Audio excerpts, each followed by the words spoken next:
I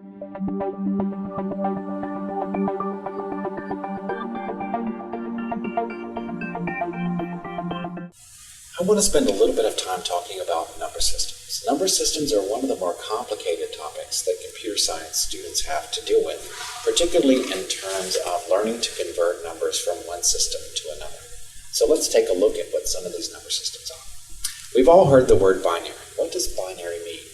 Well, the word itself means something that has two parts. Mathematically speaking, we like to say that it's base 2. To say something is base 2 indicates that there are just two digits or two symbols that we use in this system, and they are 0 and 1. You'll never see a 2, you'll never see a 3.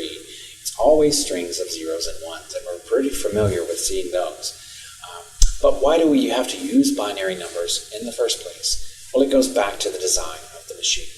Because of the way we store memory, at least in its current design, these are in fact very small switches that can be turned into the on position or the off position. There's only two states, there's only two ways we can set that switch. So we like to say when the switch is on, it has the value of 1. When it's off, it has the value of 0. So because there are only two things we can do to it, the binary system is the appropriate one for us to use. But unfortunately, it's not the way the human mind works. In fact, we learn the decimal number system from our earliest beginnings. We learn to count, and then we do very basic decimal math all the time in our minds without even thinking about it.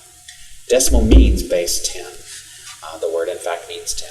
To say it's base 10 means that it has 10 symbols, and those are from the values from 0 to 9. Notice it ends at 9, not 10.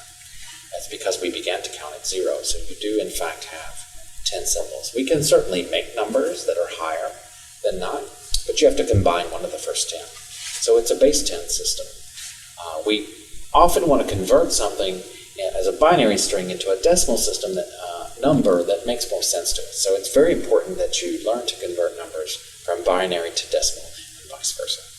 There are other number systems out there. In fact, the Babylonians used base 60, and the Mayans have used a base 20 system in the past. These are just the ones that we've chosen to focus on here. You often see the hexadecimal number system, and this is a system that's growing in importance, especially with the advent of IP version 6. Hexadecimal means base 16. I want you to note it's not hexagonal, which is base 6. We often say hex as a shorthand when we mean hexadecimal.